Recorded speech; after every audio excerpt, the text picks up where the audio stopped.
Bonjour, bienvenue au Club électrotechnique amateur. Aujourd'hui, je vais faire une petite expérience avec Arduino. Donc, j'ai le dessin ici. Donc, pour cette expérience-là aussi, je vais utiliser le fameux board microcontrôleur Arduino avec un petit programme que j'ai déjà fait avant, un programme du flip-flop. Donc, je ne l'expliquerai pas parce que je l'ai expliqué plus qu'une fois. Qu'est-ce que je vais expliquer plutôt, c'est le petit schéma électronique qui est ici, qui va nous permettre de générer un interrupteur qui va fonctionner au son, le clapper. Donc, vous avez dans ce montage-là 3 transistors NPN pour faire le petit contrôle qui va détecter un claquement de main par un haut-parleur.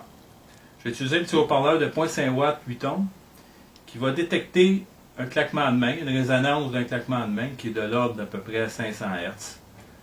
Ça va être envoyé à l'émetteur qui est ici.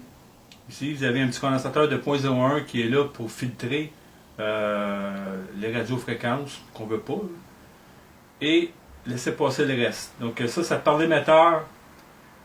Le signal arrive. Par le collecteur, vous avez une résistance de 1 K avec une résistance de 56 K à la base et un condensateur de 0.1 micro. Donc le premier étage va amplifier le signal détecté. Par la suite, il va être transmis dans un deuxième condensateur de 0.1 qui lui va attaquer un troisième transistor en amplification toujours, 56 K à la base, puis au collecteur 1 K. Donc, il y a 2 étages d'amplification par rapport à la transition qu'on détecte. Et par la suite, le signal va être envoyé sur un transistor NPN qui lui va agir de générateur d'impulsion, qui va détecter la transition, puis il va générer une impulsion directement à l'Arduino à la pin 2. Parce qu'on va utiliser la pin 2 en entrée du Arduino. Et la sortie va activer un relais qui, lui, par la pin 3, va activer un relais par le transistor NPN qui est ici pour activer une lampe. Donc, on voit que c'est assez simple. Donc, le Uno va agir de flip-flop. Donc, à tous les claquements de main, ça devrait faire changer l'état de la lampe. Donc, c'est le principe. Au niveau du codage, j'utilise les codes standards, pin mode, input, output, while, digital read, et qu'est-ce qu'on connaît là, digital write qui est là, les délais.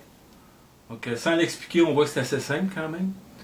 Donc, je vais passer à une petite démonstration. Vous avez l'Arduino qui est ici. Le petit schéma électronique qui est là. Il y a 3 transistors avec les condensateurs et les composants de base. Évidemment, l'Arduino il est alimenté sur 9 volts. Ça peut être alimenté par votre PC.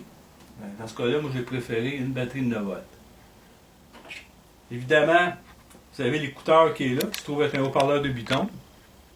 Puis ma lampe. Donc en principe, si je prends mes mains et je fais un claquement, on voit que la lampe allume. Je pourrais même y aller avec un claquement de doigts. C'est intéressant de voir la sensibilité. On peut facilement détecter sur à peu près 4 mètres de distance sans problème.